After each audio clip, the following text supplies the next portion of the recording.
Hi, today I am going to explain an action drama film called Big Brother. Henry has returned to Hong Kong after serving in the US military for years. Looking to start a career as a teacher, he goes to his former school, Tak Chi Secondary. The principal notes that he doesn't have experience in teaching, but after being shown a recommendation letter from a higher official, he is given the job. Before Henry leaves, the principal informs him that the class he is assigned to teach is one of the worst in the school.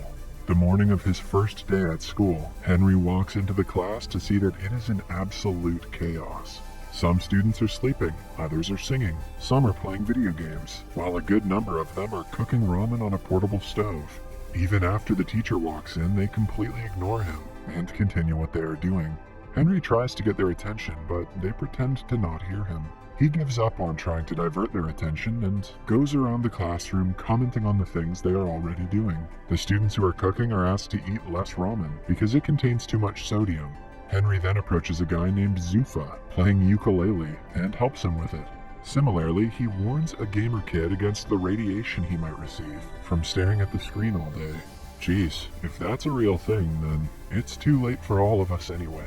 When the students finally start listening to him, he introduces himself and writes his name and phone number on the board. The students laugh because his handwriting is ugly.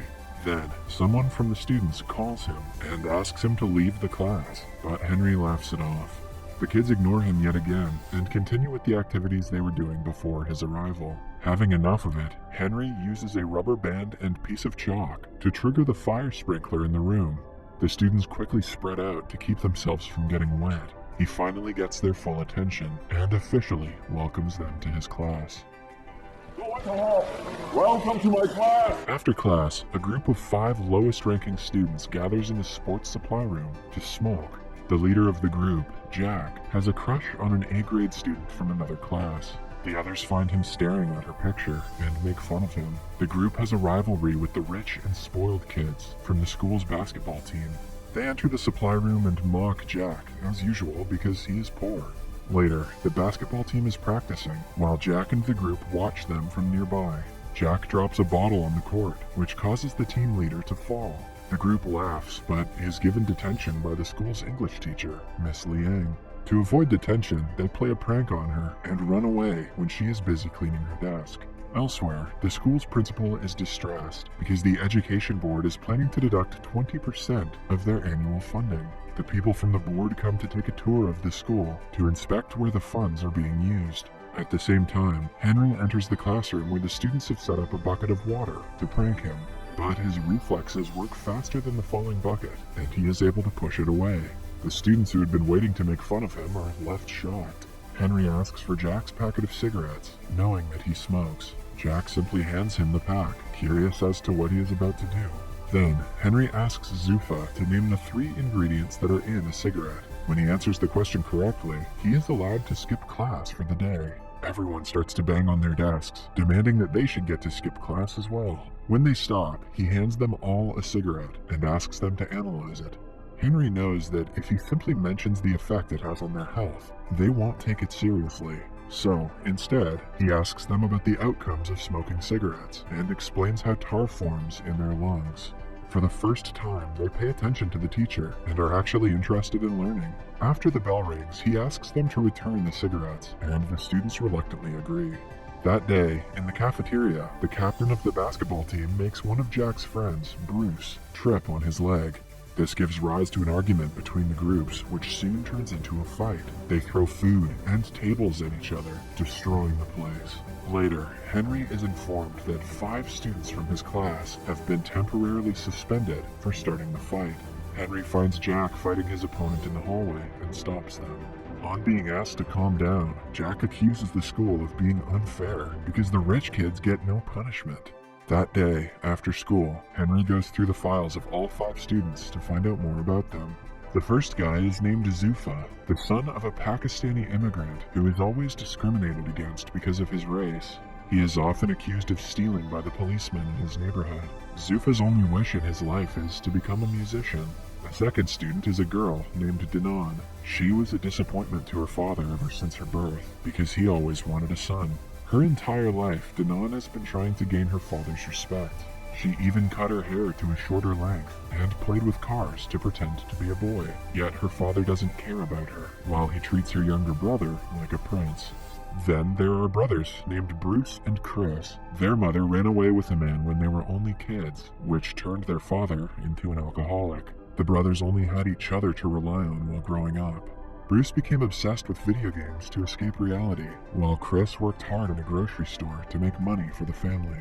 Lastly, Henry can find no information about Jack's family background. In the following scene, we see Jack working at a restaurant as a waiter. An MMA bettor, Jian Ying, arrives at the restaurant with his business partners. When Jian Ying isn't looking, Jack steals his fancy lighter, but is caught. Jian Ying's men beat him up as he checks Jack's ID. After finding out that he is a student, he gives some money and offers him a job as their food delivery man. Somewhere else, Henry visits Zufa's home and finds him running away from his father and his associates after stealing a ticket. He helps him at first, but after finding out why he is being chased, he takes the father's side. Then, he and Zufa come to hang out at a bridge. To motivate Zufa into doing whatever he wants, Henry sings with a band performing in the streets. Seconds later, Zufa joins him and sings in front of people for the first time since being bullied at school years ago. Meanwhile, Bruce and Chris's father comes home late, like always, and orders them to bring him a beer from the store. When the brothers refuse, he yells at them to get out of his house.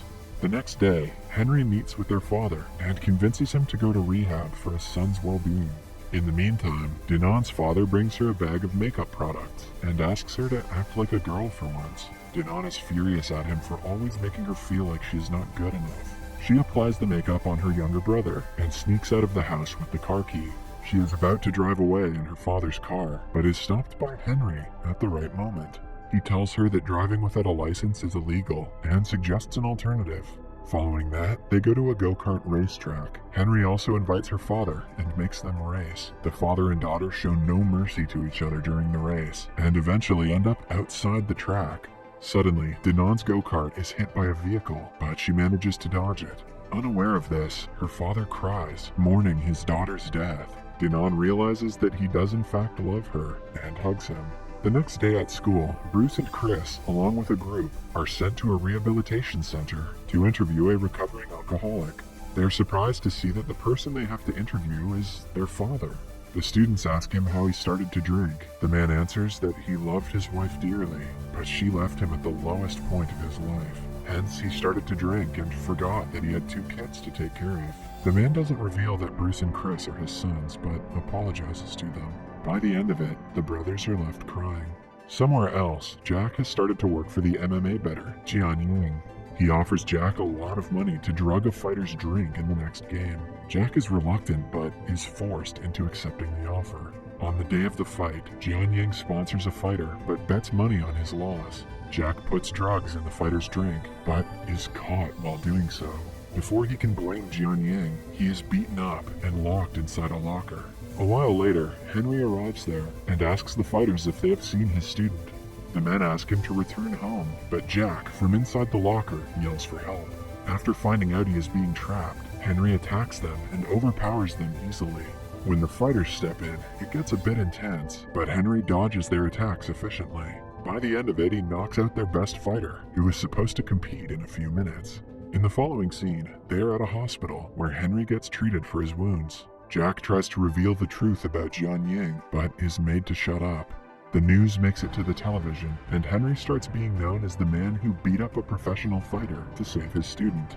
His popularity in school grows, and the students start to respect him. They even get up to welcome him to the class, in contrast to how they were earlier. A flashback shows us that Henry used to be a prankster when he was in school. He even threw water balloons at a student who was playing piano for the parents in an event.